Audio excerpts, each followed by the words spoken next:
Grand rising, grand arrival, grand return. Peace and blessings to the righteous and repentant alike.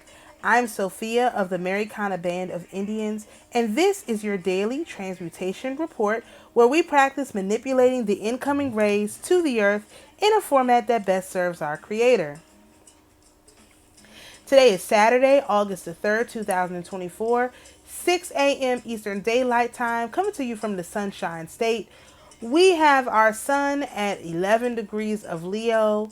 Our moon is at 29 degrees of Cancer, getting ready to come into position for our new moon, which is tomorrow, just about this time. We have actually also finally reached 0 degrees of Leo for our ascendant, and I'm only pointing that out because it takes quite a while, like as you can see, 11 days into the Leo cycle to have a Leo ascendant. So this is just some things to keep an eye on.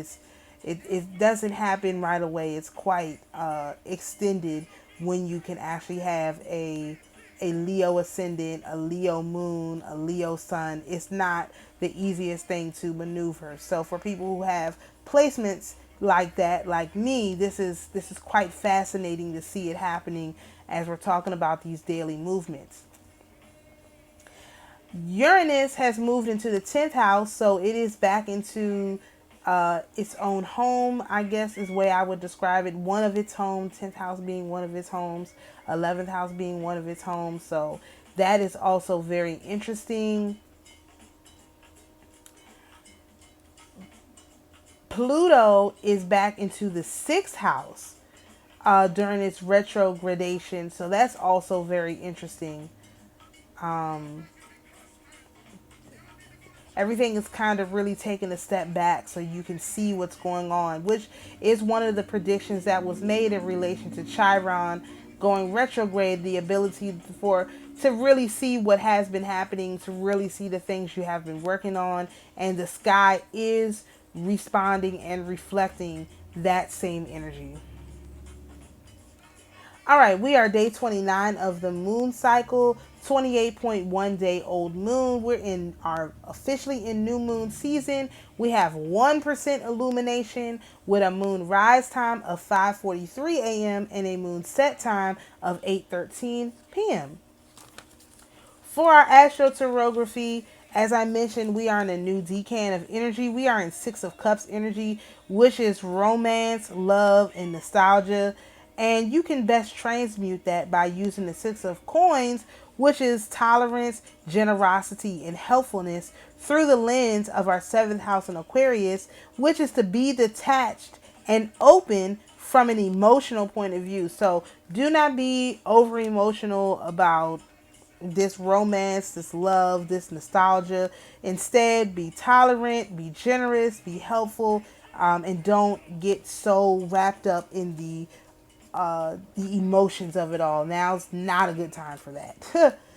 All right, so for our North Node decan, we are in 2 of Wands energy, which is plans, travel, and new ideas, which is an outside influence, and we can best transmute that through the 2 of Swords, which is indecision, solutions, and difficulties, which I call our intuition card.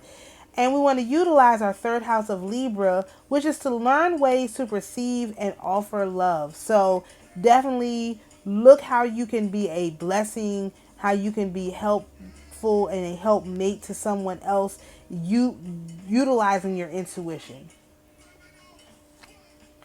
All right, so for our yearly progressions and predictions, we are in sun sign energy, which is the 3 of Pentacles, and that's good results in teamwork. And you can best transmute this by utilizing the 3 of Cups, which is happiness, and gratitude, through the lens of your 10th house, or the 10th house in Cancer, which is to follow your emotions, be compassionate, and forgive.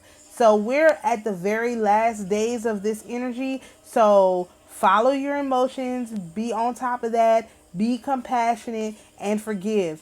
When we get into the next energy, this being compassionate and forgive is not going to be so much leaning on that.